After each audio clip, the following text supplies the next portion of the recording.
All right, welcome into the Keep Prowling podcast. The Carolina Panthers are not even in the news this week. Nobody's talking about the Panthers this week, but we're going to find some stuff. We're going to do some digging, okay? Right. We're going to do a little digging, and we're going to find some stuff to talk about these Carolina Panthers and, of course, the playoffs, because it's always a fun time. But I got my guy, Lawrence Gilligan from WCCB News Rising. How you doing? Doing all right, man. I appreciate you having me on. Of course. A lot of madness going on in the playoffs right now. Of course. Yeah, craziness. Yeah. Absolute madness, craziness. I mean, you just never know what to expect. That one and done aspect of this is... It really is. You put all that hard work into it, and you have an extended season just to lose in the first round. You know, I mean... And you got a guy by the name of Baker Mayfield doing it for Tampa. I mean, I don't know about you, but he looked pretty good in that Panther blue, you want to call it. And then they got rid of him, and here he is thriving. So kudos to him, and kudos to the Tampa Bay Bucks. I couldn't tell you I would have seen that coming. Yeah, you know, I agree. Mm-hmm. I agree. By the way, I'm your host DJ Beal, and I just look. We jumping right into it because we might as well. We might as well. Let's start with Tampa, the NFC South winners. Yeah, hosting their playoff game. Look, Tampa came in and they said, "Hey, we hosting this game, okay? Right. We hosting this game. We don't care about the records. We don't care about how good you think you may be. We don't care. Yeah. We absolutely don't care." And the thing about Tampa is a talented team. Right. They've lost a couple of games that they probably shouldn't have lost, but they are really talented. I think a lot of times questions arise with Baker Mayfield and who he is and what he is as a quarterback. But this is the same guy who won a playoff game for Cleveland after they hadn't won a playoff game in 20 years, and then comes to Tampa Bay.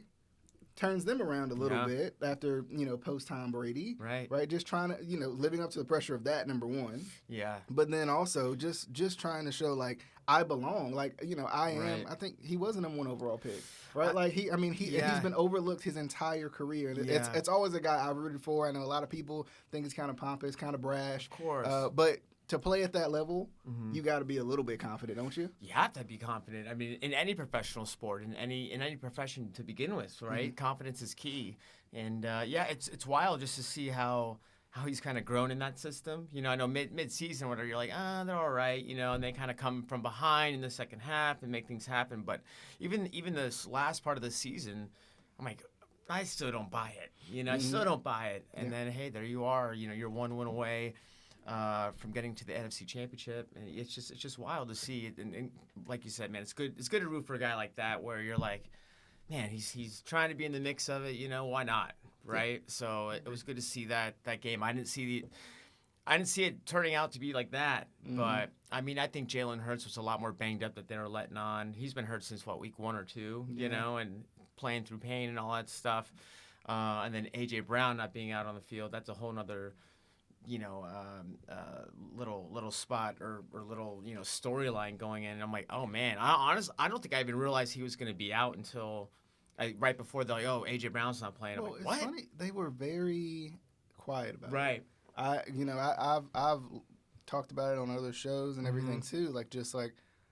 Just predicting the game and looking it up kind of as we go along, kind of as the week went along. It was late in the week and he wasn't out yet. It was just like, well, he's hurt. Like we don't know. We don't know yet. Yeah. And the way the injury looked, it looked bad. But the way people, especially like the doctors on social media and everything, everybody's got a social media account at this point. But it's kind of cool to hear some of the doctors talk about it, kind of their initial knee-jerk reactions to it. And they were kind of like, it's not as bad as it seems, but I don't know if he'll be able to play this week. Right. But the Eagles were very quiet about it. Yeah, and the thing is with the playoff, you can't really reveal your cards too soon, but you still have to provide an injury report update, right? So it's interesting. It's part of the game, I think. It's always cool to see what doctors say. Like, oh, it's not a catastrophic injury, but this is more than a 1 week a few days turnaround. The guy's not going to be able to go. I mean, definitely, I think a really deflating ending to the Eagles season, I think. They're riding high for so long this entire season, playing exciting football. And then, you know how it is, man. Any given Sunday or Saturday or Monday, for that matter, you can get beat. Yeah, that's true. And I think even going on to another team in that division, the Cowboys, who looked like they were the best team. A lot of these teams, I mean, think about it. Like, The Cowboys lost in the first round. The Eagles lost in the first round. The Dolphins lost in the first round. Right? Like, they were a team. They put 70 on a team earlier this season. And everybody's like, it's over. Yeah. Cancel the season. Give them the trophy now. It's a shame how that game ended up, because it's like, man, the Dolphins rely on speed the entire time, and they're exciting and fun to watch. I personally like watching them, maybe because I watch Hard Knocks in season, and it's with the Dolphins, right? So I kind of like the fact, you can kind of root, not that they're that's not my favorite team, of course, but you kind of get to root for guys that you see behind the scenes, like, oh, that's the dynamic that they're working with. It seems like a fun team to root for, especially against the Chiefs. But I mean, you can't plan for -3, -6 degree weather playing in that. Of course, speed was not going to be. You're like, that's their X factor. And you take that away, you're like, oh man, and they're banged up on the defensive side of the ball too. So it was hard to see it go that way. But what can you do? Yeah, that's true, and it's just crazy, and it's funny because Troy Aikman actually, I know for my Panthers fans out there, you're like, where's the Panthers parallel here? Mix it in. There we go. But interestingly enough, I saw a quote from Troy Aikman comparing the Eagles season. And we kind of talked about it before. You might could do it to the Cowboys season or potentially to the Dolphins season, some of these first round exit seasons. But he compared the Eagles' first round exit to the 2-15 Carolina Panthers, and you may be thinking, what? Yeah. How? Right. Huh? Right. But this is what he said. He said, quote, "You're no different. You played one more meaningful game than they did." Which, when you put it like that, it's true. But I don't know if I agree. It's hard to agree with that. I obviously I think the point he's driving home is that the whole point of it is just to win the Super Bowl, right? And get to the NFC Championship game, get to the Super Bowl, and then like, oh man, we didn't win, but we got there. So one more game. I mean, it's obviously I think Panther fans didn't have the expectations as Eagle fans, right? But I get what he's saying there. Why do you disagree? I think I disagree because I think the biggest thing is, I think number one, you gotta get in the dance. You gotta have a ticket to the dance to show your moves off. You gotta get in the playoffs to even have a chance. And if the previous team didn't even have a chance, then you're at least one step above them. Right? Now, obviously, Philly, Dallas, all these teams are a couple steps above where the Carolina Panthers are right now. But I will say, I feel like I can understand where he's coming from because to lose in the first round with those expectations, it depends on who the team is. Right. Like, if the Texans make the playoffs, right, now, albeit they've exceeded expectations too, the Texans make the playoffs, they lose in the first round, yeah, it sucks. Right. But the Texans feel ahead of schedule already. Right. They were the number 2 overall pick. They were a young team, new head coach. Exactly. To get there is a little bit different, right? Yeah. It's Andrew Luck's rookie year. To get there is okay, cool. That's nice to see. Wow, we exceeded expectations. Yeah. Yep. But when you have the expectations of, so I mean, even going back to the Carolina Panthers in 2015, if the Carolina Panthers get to the playoffs and they don't make any sort of run at all, that's deflating for not only an organization but a fan base. Yeah. Because it's like, there is expectation. You're obviously better than the field here. Right. You should come out and show it. And now, where does that blame fall? That's a whole nother question. Yeah. And it's probably a combination of execution and a combination of coaching too. Yeah. No, I agree. And I think if you look back at that 2015 Panthers team, I mean, they obviously caught lightning in a bottle that year, but you look at the years leading up to that, losing in the divisional round, back-to-back seasons, that's hard to stomach. You're like, oh man, they're so close, know. And that 2015 year, they ran the table, and got there. Unfortunately, we know how the outcome was. And maybe that's a discussion also, kind of to put to elaborate on that point, and be sure if you're watching or listening, be sure to chime in. What do you think? Is getting to the playoffs? I don't want to say enough, but I think obviously it depends. But I feel like my question is, does the season matter if you don't win the Super Bowl? Right? Like that's what I want you guys to answer, because going to the Super Bowl can be enough for a lot of people too. But if you get there time and time again and you just can't get over the hump, then that becomes the same discussion as you kind of had before. Like, what's the point if you don't win? Yeah, I mean, you can look at even like those Patriots teams that always got to the Super Bowl and ended up winning them and things like that. And it's really hard to get there. You know, a lot of former players would say that. You know, so I think you hit the nail on the head there. And it's just I think the level of expectations, Eagles fans especially, very they thought they were gonna win it this year based off last year's team, and sometimes I just honestly think they're going to lose in that round. Sometimes it's a lot of smoke and mirrors. Well, and that's the thing. Like we talk, because you've been on the show plenty of times this season, and I've kind of said like the Eagles are good. They're just not giving me that like great tier. Right. They're giving me I will survive. Right. Yeah. They're giving me like I'm right there, but I can't reach where I'm trying to get to. Yeah. And that's why I felt like all season, and then for it to come crumbling down like it did, not only in this game, but just late in the season, I think it proved my point. Like, I wasn't being an Eagles hater. I was just not seeing that special level that they could get to. Yeah, and I mean, they had a lot of coaching struggles. Like, they took play calling on the defensive side of the ball away. That happening in the late part of the season, what are we doing? That's scary. It should be, if anything, it's the earlier part of the year. But they were, that's what we said. Their entire earlier part of the year, they're not going to lose. I feel like they started out 8-0 or 9-0 or something like that before they finally lost. So, I mean, it just goes to show you how it can just kind of change in a blip, and you make maybe you make one coaching change, or you switch philosophies that late, and all of a sudden the players are like, wait, what's our identity? And you're in the play, you're going into the final weeks of the season, let alone the playoffs, and you don't know, you're like, I'm not comfortable with this. Yeah, and it depends on what that switch causes. Yeah. Right? Because that switch, think about the 2013 Baltimore Ravens, right? They make that coordinator switch, and they're off to the races. Right. Think about the Eagles, ironically enough, when they last won the Super Bowl, Carson Wentz gets hurt, Nick Foles comes in, we're like, oh, well, they're done. Yeah. And then that switch is what kind of helped propel them, just riding that wave, keeping that momentum going. So I think it honestly just depends, right? It really does. It really does. I mean, even if you look at the Cowboys, you thought, like, all right, and they have a game at home against Green Bay, who you can say you're applauding them making it to that game, and it looked like Dallas was not ready to play. They looked like they were deer in headlights. The whole defense was lost out there. Like, it was laughable at times. It's like, well, when are they going to switch up schemes or something? They got to do something different. Yeah. And you can tell they just couldn't do it. They couldn't get it done.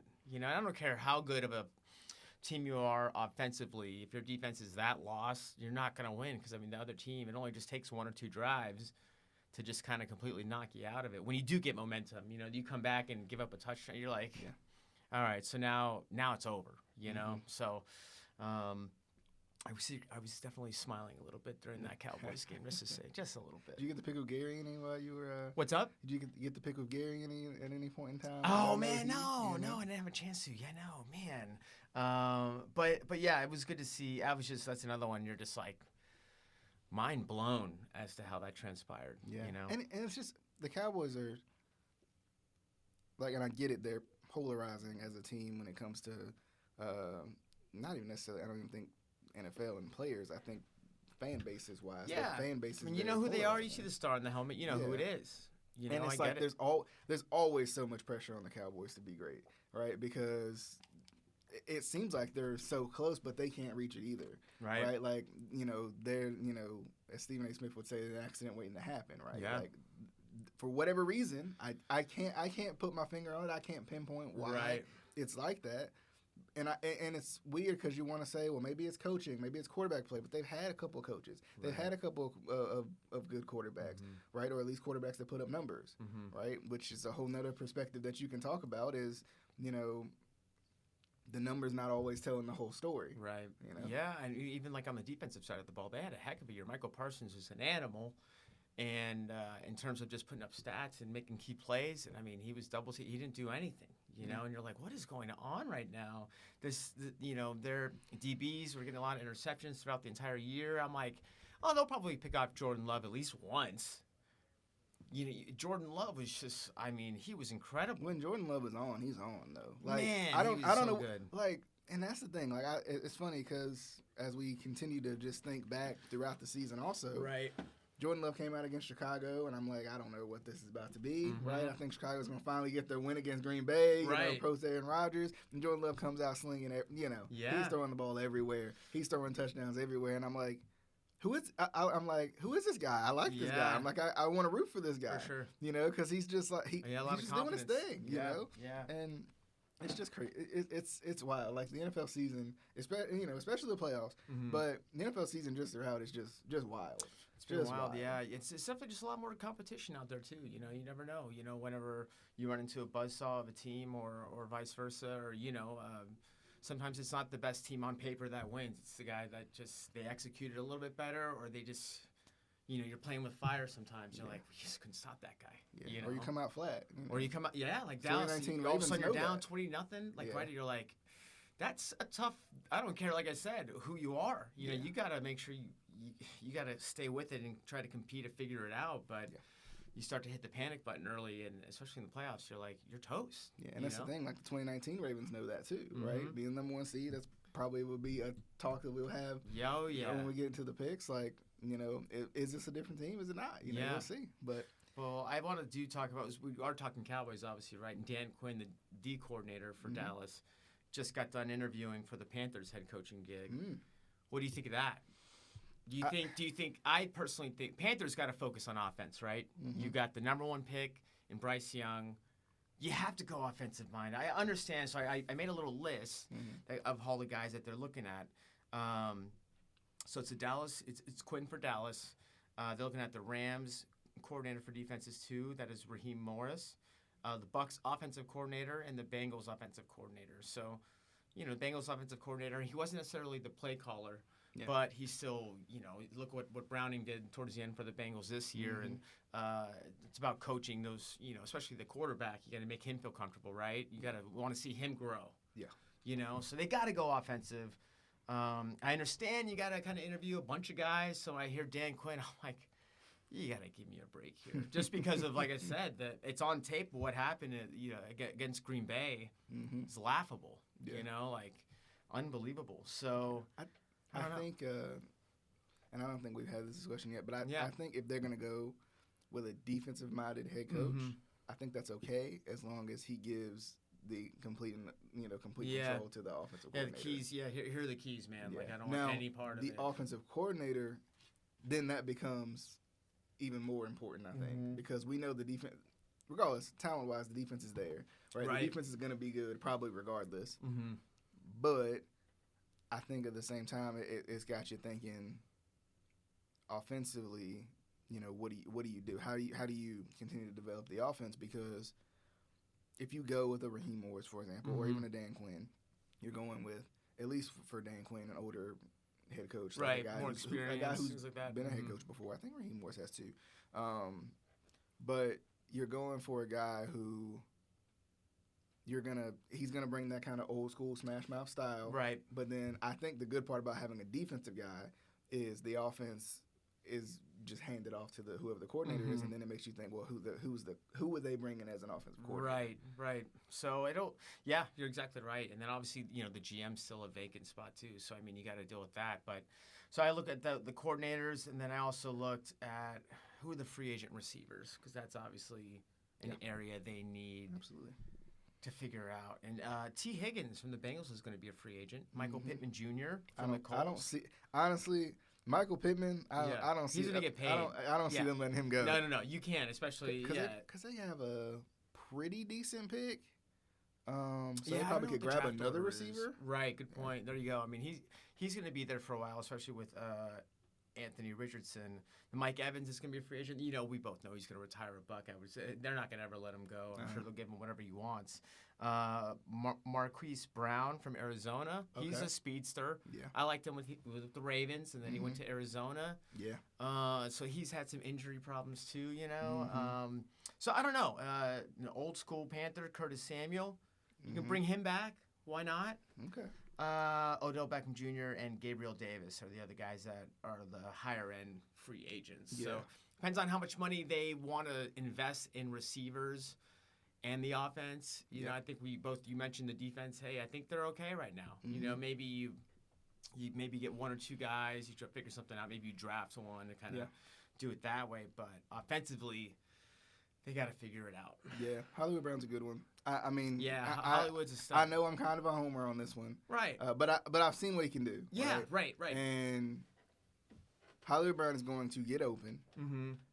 He gives you a speed threat that you just don't have. We talked about at the trade deadline. Got to go vertical.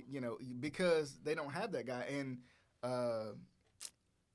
Amir Smith-Marset, he was kind of that speed guy late in the season, and we saw okay, flashes, there's a little bit more to this offense with a little bit of speed. So if you get Marquise Brown, who's shown he's a 1,000-yard receiver in this league, right? He's shown I can do this, right?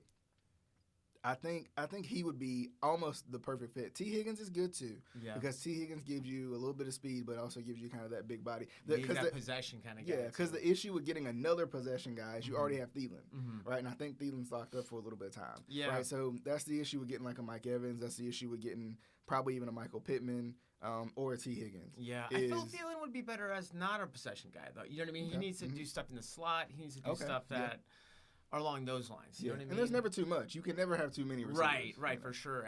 And obviously the veteran leadership he brings to the team. It's just, I was listening to an interview he did with Jeff Taylor, and he was talking just about how, he thought Bryce Young definitely really grew towards the end of the year and starting to get his feet settled. It's hard, man. You come into a rookie in the league and you're the quarterback, let alone a receiver or someone else that can kind of get a little leeway. Yeah. When you're the number one overall pick as a quarterback, the expectations are through the roof. So it was good to hear him say that he's seen him grown a lot, and coming from a veteran like that, you can trust what he's saying too, Yeah. We'll have to wait and see. It's an interesting time, because you get the playoffs in full swing, all the rumors and the coaching searches and all that stuff. Yeah. They have a lot on their hands, man. I don't know. Obviously, I feel like once you get the head coach, then you can kind of figure out which way they're going to want to go. Yeah. But at least they have some money too, so that'll be good. It'll definitely be interesting to see what kind of moves they make and let us know out there as well what you guys think. What would be the best move for the Panthers to make in terms of receivers, linemen, whoever you want to say, because of course we previously addressed there's some needs. There's obviously some glaring needs. It just depends on not what direction you want to go, but what piece fits the proper place here. I know. Just have to wait and see, man. I mean, they're worst in the league in scoring and passing offense. So two glaring stats, obviously, that they need they need weapons. Yeah. So we'll have to wait and see what happens. They do. The Panthers play in Germany. This upcoming season. How fun is that? Oh, man, I wish Ava, she'd be old enough to go and enjoy it, or, that would be a lot of fun to do, man. I've always wanted to go overseas, or especially Germany, too, because it's always a London game, things like that. But Germany would be a lot of fun, don't you think? Yeah, I think so, too. I think it's cool, and I can never figure out the international games, because I'm like, are the international games a tryout to see what the fan base is, right? But they never throw this. Well, they throw similar teams, but they never really throw the same teams out there. Yeah, right. It always feels like Jacksonville's in London. Yeah, and it makes you wonder. It begs the question, with 4 international games coming up this next season, and they had, I think it was 4 this past season too. 2 in London, 1 in Mexico City, right? Yeah, and then 1 in Germany. Yeah, so 4. Yeah, global. And then they had. Especially one of the marquee games was the Chiefs and the Dolphins overseas. So it just makes you think, would there be a team in overseas at some point? I mean, I don't know in terms of schedule how you can pull it off. It'd be 6 hours ahead, something like that, 4 to 6 hours ahead, depending on if it's London or Germany. For both sides. Yeah, right? For sure. Because you see a lot of the teams that stay there, they get there early and they're there a week, versus some other teams that go. Like Buffalo, they went 2 days before, and it showed because they were flat. They're like, So I think it would be pretty difficult, but money talks. Yeah, that's for sure. It makes me wonder too, and I don't know if the other markets would go for this, But it makes me wonder about, how the NBA has like the G League. Right. And I don't know how that would fly with practice squad guys and stuff like that. Yeah.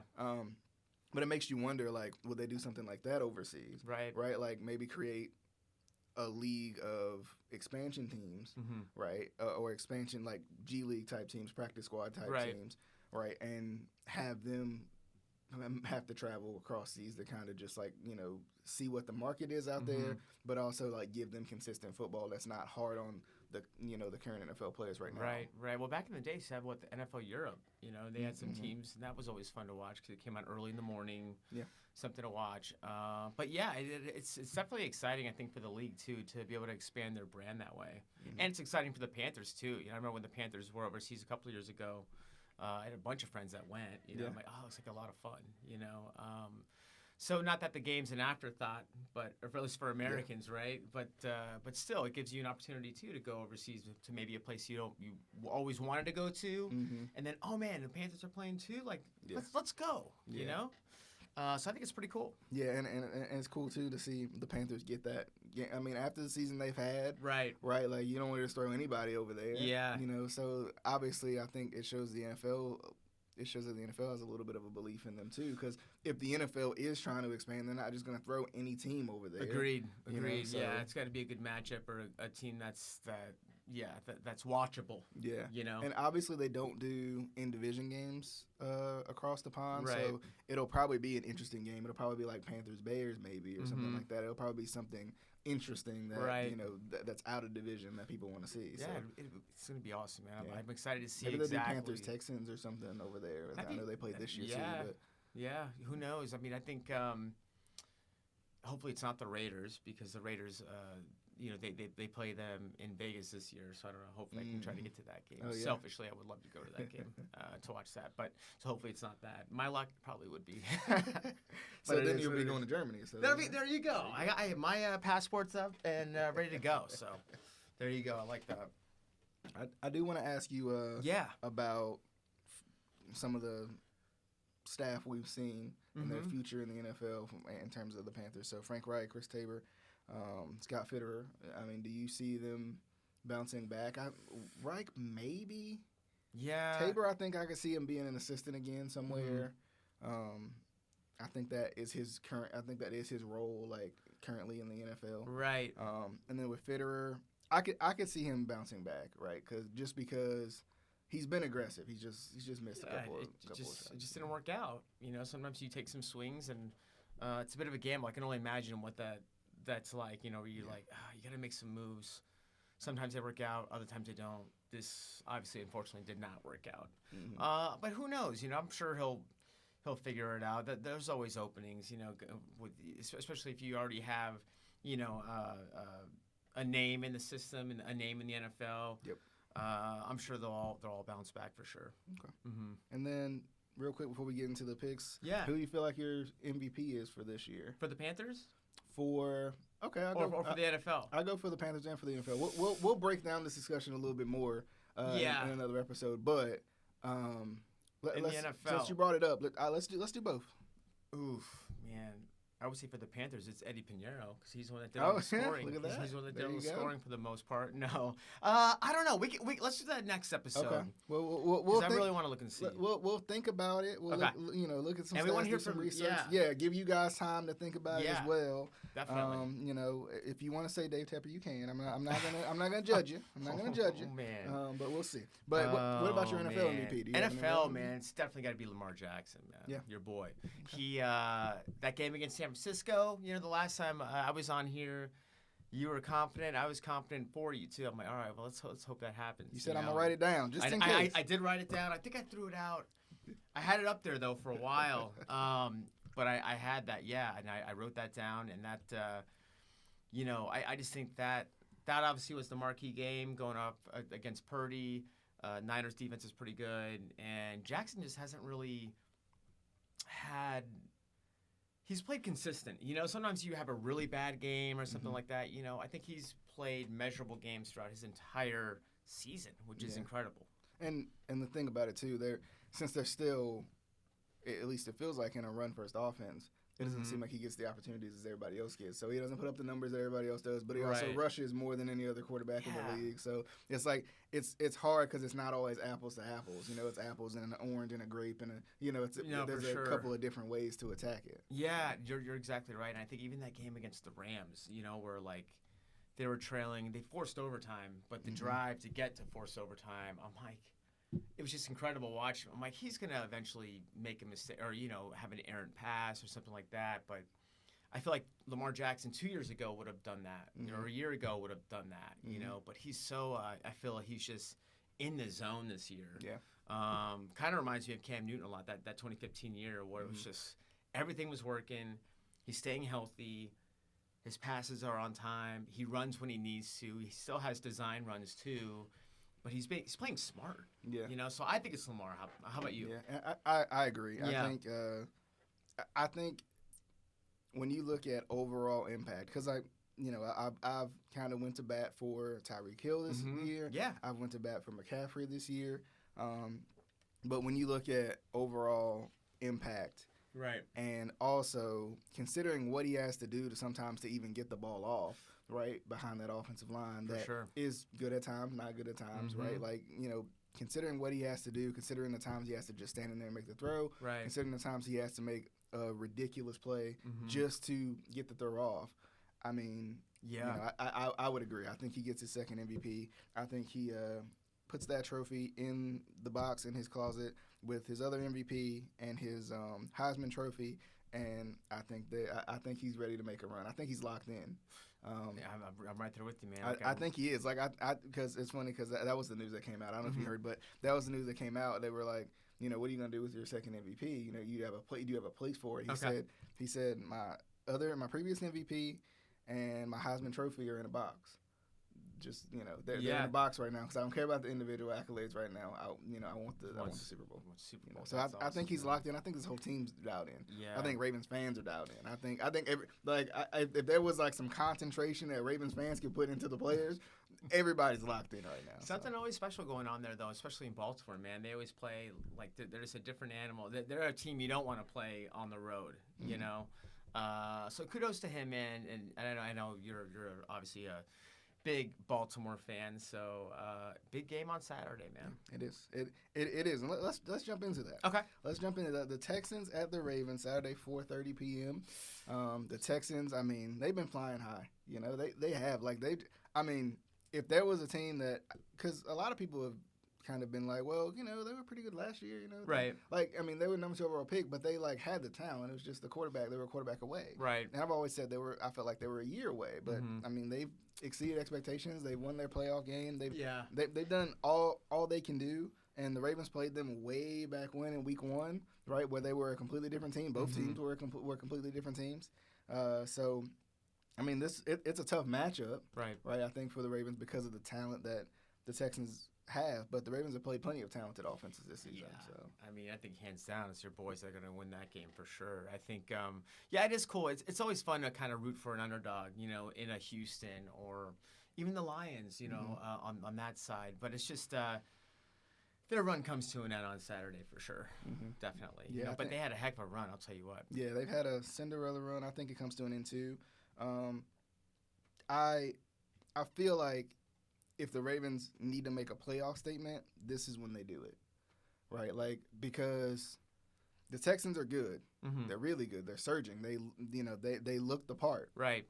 But you mean like in terms of like a blowout or something? Yeah, in terms of like a big win, like multiple score, not necessarily even like 3-4. Like we're talking about even just 14, right? Yeah. Even just 14 to 17. I think this is the time to have that game, right? To get your momentum back going. You've had a couple weeks off. Yeah, that's tough right? Too. Like the last time you were in this situation, everybody knows what happens. Everybody keeps reminding you, including me, right? You keep being reminded of it, and I think they're just different. I think they're different than that team. They have more talent than that team, especially on the offensive end. The defense is better than that team was. I think coaching wise, they felt more consistent than that team. Right. They haven't been wavered. They've been pretty unflappable the whole season. They've led every game this season. I think they take care of business. It feels like it's unfinished business. What it feels like this year is shaping up to be. You know what I mean? Like I feel like they all have kind of a chip on their shoulder, and that's what you need. That's just that little extra grit, that little extra that gives you the edge, you know. Ravens don't really need an extra edge, but that's going to be the little X factor, if you want to call it that. Yeah. Like, hey, you remember that one time? You know, like, no. Yeah, like, let's keep going. It's interesting. I was listening to some people just talk about it yesterday, and they were talking about, because the whole mantra over the Ravens has always been, like, you know, they want to be the underdog. But how are you the underdog against a rookie QB that's surging? But there's still a lot of people that feel like, can Lamar Jackson do it? You know, there's still a lot of people out there that say, hey, like, you know, can Lamar Jackson do it? But, you know, I think somebody said, well, let's remember Peyton Manning won 2 MVPs before he won a Super Bowl, too. So it's like, you know, this stuff takes time. Like, you know, we talked about it. It's been the buzzword, the buzz couple of words of the buzz phrase of this whole season, instant gratification, right? We want it now. And do you think he's ready? Do I think he's ready? Absolutely. Yeah. I think I don't know if I've ever seen maybe besides Tom Brady, a guy who hates winning as much as Lamar Jackson does. Right. Like I've you know, a guy who hates winning, he'll show his frustration, but he'll still stay locked in. Right. You know, like I don't know if I've seen a guy as locked in like that. Like that shows it, right? Because I mean, sometimes, you know, there's been plenty of guys who have been locked in. Patrick Mahomes doesn't show his frustration. Right. Like even Peyton Manning didn't show his frustration, but I think Lamar does. But I think Lamar does in like, hey, let's go. Like, you know, we're better than this. Let's go. Yeah. Right. So, yeah, I think he's ready. I think he's locked in. I think this whole team's locked in. I just do. But all right, I'm going Ravens also. Okay. All right, Packers at 49ers. I can hear Charity screaming on Saturday already because I know, you know, she's gonna be either yelling at the TV or excited. This is one of those where, like, it's gonna be a roller coaster. I don't know. There's a feeling here that the Packers could win this game because the Packers are riding some sort of weird wave too. Right. Like, they've been inconsistent late in the season, and they're riding some sort of a weird, like, just like uptick of a wave. But I think the Niners will win.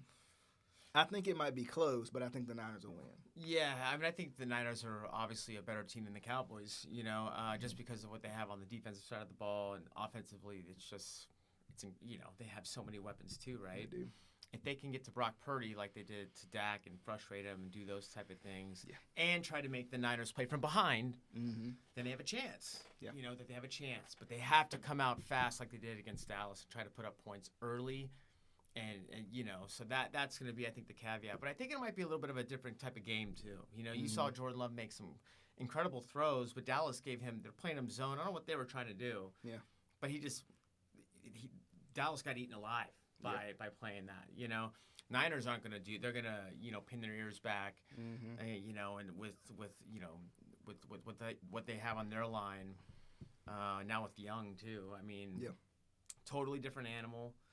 I think it's going to be a lot more difference in terms of play calling. Love's going to have to try to get the ball out quickly, and he's not going to have nearly as much time or have that swagger he had against Dallas early, because they got up early, and once you have that swagger as a quarterback, you know, you have that pad. Yeah. You know, okay, well, maybe I'll take a shot here or there, you know, and every shot he took went for big yards, you know.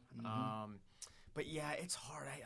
And it makes me wonder too, can the Packers slow down this offense? Because that's what you got to do. You got to slow them down. You got to take them out of their big plays. You got to make Brock Purdy make a mistake, which Brock Purdy does not. I mean, he just doesn't do. I mean, C.J. Stroud doesn't do it either. But you know, like, he just doesn't do. You gotta find some way by hook or by crook. Yeah, they've been playing pretty well too, because they had a little lull there. You know, they lost to the Browns, and it was like back-to-back games that they were losing, and they looked kind of flat and this and that. Then all of a sudden, they kind of just like turned it on. You know, so. I don't know. Yeah, you're gonna have to do that. I wonder too, because, you know, and I hate to interrupt, but no, it's fine. It makes me wonder too. Could they be the team that falls flat after the first round bye? Because there's always one that does. There's always one that does. Yeah. I mean, they haven't experienced that riding a wave of momentum, especially, and I'm more so saying Brock Purdy. Not that I don't believe in Brock Purdy, right? But I'm just saying, like, my biggest thing is Brock Purdy has never had to take a couple weeks off and then come back. Right. You know, like, that's a good point. What will that look like? If they come out flat, can they come back from it? That's going to be the biggest thing, I think. Yeah, it's sometimes harder, I think, too, for those one seeds to kind of kick it into gear. You know, obviously they'll kind of come out a little flat early, and then they'll kind of get it going into the half, and then third and fourth quarters when they all of a sudden it's a different team, you know. Yeah. So I think San Francisco will win. Being a Raiders fan, that's really hard for me to admit, but I think they'll beat Green Bay, but I think it'll be like a 10-point game. Yeah, I feel like they'll kind of handily do it. Yeah, that could set up a real interesting matchup. I think either way, right? Mm-hmm. They could set up an interesting matchup between the Bucs and the Niners, or the Lions and the Niners. Mm-hmm. Because with the Bucs and the Niners, you got the Bucs kind of underdog story, but they're still talented offensively. For sure. But at the same time, you got the Lions who feel like they've been kind of surging too. Mm-hmm. You know, I think hasn't Jared Goff beat the 49ers to get to the Super Bowl before? Yeah, right. Yeah, like, with the Rams. So like that's a whole other thing too, and Mm-hmm. he feels like he's like finding his way again. Yeah, for sure. They had he a couple looks flat great. weeks, and now they feel like they're getting their you got a lot of gunslingers, man, that are out there right now in the playoffs, which I love. You know, so yeah, it'll be interesting too. Do you want to get to that pick, or do you want to stay in the AFC? No, let's get to that pick. Okay. Let's get to that pick. Let's do. So Sunday at 3 is the Bucs at the Lions. I'm gonna root for Detroit. Okay. Does that mean they're gonna win? I feel like it's gonna be Heartbreak City for them, man. I really do. I hope. Yeah, I don't know. I just have a bad feeling. Like I just don't think their defense is. Maybe they can stop Tampa. I don't know. I think it's gonna be a close game though. Mm-hmm. So I'm gonna pull for them. But I just sound like me. I just have this gut feeling. You sound like me today, because all year long I've been like, I don't know about the Lions. I don't know, they're not, they're good. I don't think they're that great. I think they're good, but I don't know if they're there. But Tampa just seems like they seem like the Cinderella team that's gonna lose the slipper today. You think so? Okay. I see, and I still think the Lions have a slipper too. Both those teams I can see that. Both those teams really do. Yeah, you know, that's like true. Yeah. I feel like for the Lions, there's going to be too much pressure because it's their first time in their history, I think, of hosting back-to-back home playoff games. Okay. And they made the playoffs in 31, 32 years before winning last. You know what I mean? So I think the pressure is going to be crazy. You know, I mean, their coach in Campbell, I think, should have them ready to go. Yeah. But I think the stage might be too big. And I know it's only the divisional round, but for them and their fan base, this is like their Super Bowl. You know what I mean? Like they've been jonesing for this moment. It feels like every game's almost like their Super Bowl because they just haven't had that. Right. Yeah. They've been jonesing for this moment. You know, it's not the expectation of we should make it to the NFC Championship. It's like, can we please win this round? You know what I mean? Like, so I don't know. I'm rooting for them, but I have a feeling that somehow they'll lose by like a field goal or something down the stretch. Okay. Yeah. I'm going to go Lions. Okay. It's tough because even last week I was like the Rams are going to beat them. Yeah. Right? Not because just because I feel like the Lions are the Lions and they're not the Lions anymore, right? Rams had a chance. I know. You're right though. So you're right. like, I know. It's hard. I'm going to pick the Lions too. Yeah. But that's because that's where my heart is, you know. So I'm going to go with Detroit on this one, but I do think Tampa you putting them on somehow find a way. Yeah, if I somehow find a way to just break their hearts. Okay. You know. I think for me, I'm gonna go with the Lions, just because I just don't know how far the Bucs can go, and maybe this is my belief in Baker, but my just a little bit of concern.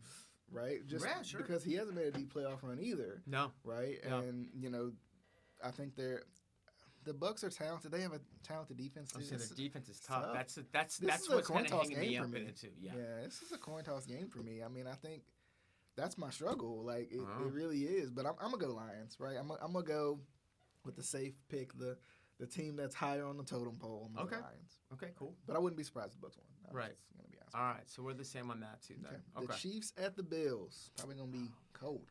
Man, I've been telling you this entire year about it's crazy Buffalo. to think the Chiefs at the Bills. I know. Honestly, I thought it was gonna be flip-flop because every year I feel like the past 1 or 2 years Buffalo's lost there in the playoffs. Yeah. I almost feel like I'm wrong writing that down. Yeah, no, it's right. I looked at it too. I was like, wait, what? Wait a second. But yeah, I think I'm writing Buffalo to the Super Bowl. I think they're gonna make it to the Super Bowl this year. I just feel like they're due. They have been due. Like the past 2 years, they've been. I like Josh Allen. He's a guy that has his heart on his sleeve, and obviously Coach McDermott, former Panthers guy, so I kind of root for him too. Brandon Bean, their GM.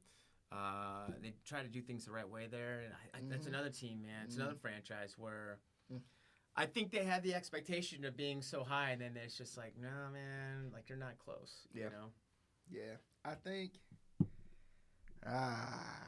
So it's Buffalo who is. It's hard because it's like you're going up against, and the Chiefs to me all year have just been blasé, very that Eagle syndrome. Like yeah, you're just like these guys are kind of boring to watch, you know. But then you get into the playoffs, and it's just like all business, man. Championship pedigree, I guess, right? Yeah. They just know how to win in the playoffs. That's true. Know? I think the Chiefs win this game. Okay. I just think this is now. Story-wise, this is the, if we're writing the script for the NFL, this is the perfect time for the Bills to finally get them back, right? Yep. They never can. Nope. The Chiefs are the Bills' kryptonite, and they just never can get it back. But I think for that reason, that's why the Chiefs win this game. Again. It's because the Chiefs are the Bills' kryptonite. The Bills can't beat the Chiefs. That for whatever reason, I don't know what it is. They changed overtime rules for Josh Allen to lose like 6 straight overtime games. Yeah. Doesn't matter, Poor right? guy. It doesn't matter. You might be right. And I mean, the Chiefs' defense. Now I know I said this about the Steelers, but they look horrible. Yeah. But the Chiefs' defense, the Chiefs have the offense to score with Buffalo, but the Chiefs' defense is opportunistic enough to turn Josh Allen over. Yeah. And what does Josh Allen do better than throw touchdowns? Throw interceptions. Yes, he does. He does like to throw picks. He does. And the thing is, it's like you can't tell him to be mindful of that. Yeah. You know, because then that throws off his game, and that's just who he is. You know, it's gonna be an ugly game. Yeah. You know, from him. But then it makes me wonder he too. Keeps you right in it every time. It makes me wonder too if it's as cold as Buffalo typically gets around this time of year. Let's see. I mean, if it's that cold, the Chiefs having to have a grinded out game against the Bills, that's tough for me. That's hard. You know, because Buffalo, they have their running game now. Like I don't know. Is that a Saturday or a Sunday game? It's a Sunday game. So it's going to be a high of 26 degrees. Already snowing. It's already snowing in Buffalo right now, according to my app. But yeah, no, 26 degrees on Sunday is the high. That's not bad though, So considering that's what not it bad was for last Buffalo. week. But the thing is, it's like, how do you bounce back after playing a week in negative, 6 degree weather if you're Kansas City? Yeah. You know, that's hard on the body, man. That really is. So, I don't know. I think, and granted, the Chiefs had that game with the Dolphins kind of tucked away early, if you ask me, So it'll be interesting to see what happens. Buffalo just can't play from behind like they did against the Bengals last year. You know, it's over, and you're like, wow. And the same thing. They just kind of look stunned, like, what? Why did that happen? You know, and they always tend to have that type of game. They do in the playoffs every time. And usually it is against the Chiefs, but I know. So we'll see. I'm gonna go Buffalo though. Okay, I'm going Chiefs. I'm gonna stick with it, but it should be a fun weekend. Definitely should be a lot of fun. It's gonna be a fun weekend for sure. Yeah, I'm excited. It's cool. It's crazy. It's finally here, right? Yeah. I mean, it's just kind of blink, and we were talking. What's it called? Training camp. Yeah. And here we are. So it'll be exciting either way. It's just, hopefully, obviously the Panthers still have a long way to go in terms of interviewing guys. Yeah. So we're not going to see anything for a while. I think the in-person interviews are start January 22nd, so in a few days, Monday or whatever. So we'll have to wait and see, But oh man, I think it'll be fun, man. I'll be texting you during that Ravens game. Oh yeah. To see how you're holding up. Yeah, hopefully I'll be holding up pretty good. We'll see. You'll be all right. We'll see. That game will be over like mid-second quarter. Hopefully all they gotta do is a business trip. Put your tie on. You got your tie on today. Got the tie on, man. You're at home. You're sleeping in your own bed. Yeah. It's business. You're not traveling in the cold. Yeah, you're the big brother right now. If you're Lamar Jackson, those guys, you're the big brother right now. I'm like, hey, you guys are pretty good, but it gets warm in Texas too, Yeah, so. it does. It'll be all right. Yeah, it'll be. It'll be a fun weekend of football. It should. I'm definitely excited. Definitely hope you guys enjoyed. Yeah. I hope you guys picked along with us. I'm excited to see what you said. I definitely hope you guys enjoyed. But real quick, the Keep Prowling podcast is on all major podcasting platforms with all our other Bayakwa sports products as well. So be sure to check all those shows out. You can check this guy out early in the morning, WCCB News Rising. Early, real early. Yeah, real early. 5 to 9. If it's early for y'all watching, it's even earlier for him getting started. So good point. Yeah. So there you go. But man. Lawrence, I definitely appreciate you. Hey man, it was fun. Always fun. I love doing this, man. I really appreciate you having me on. And course. you guys, hey, chime in seriously. Who do you guys think? Who are your MVPs for the Panthers? That's what I kind of want to know too, because I don't know. You know, offensively, there's a lot of crickets out there. Yeah, I might have to do my research. I'm gonna definitely do my research for sure. But definitely hope you guys enjoyed the show. We'll definitely be back once again with the Keep Prowling podcast, and we'll see you guys on the next episode.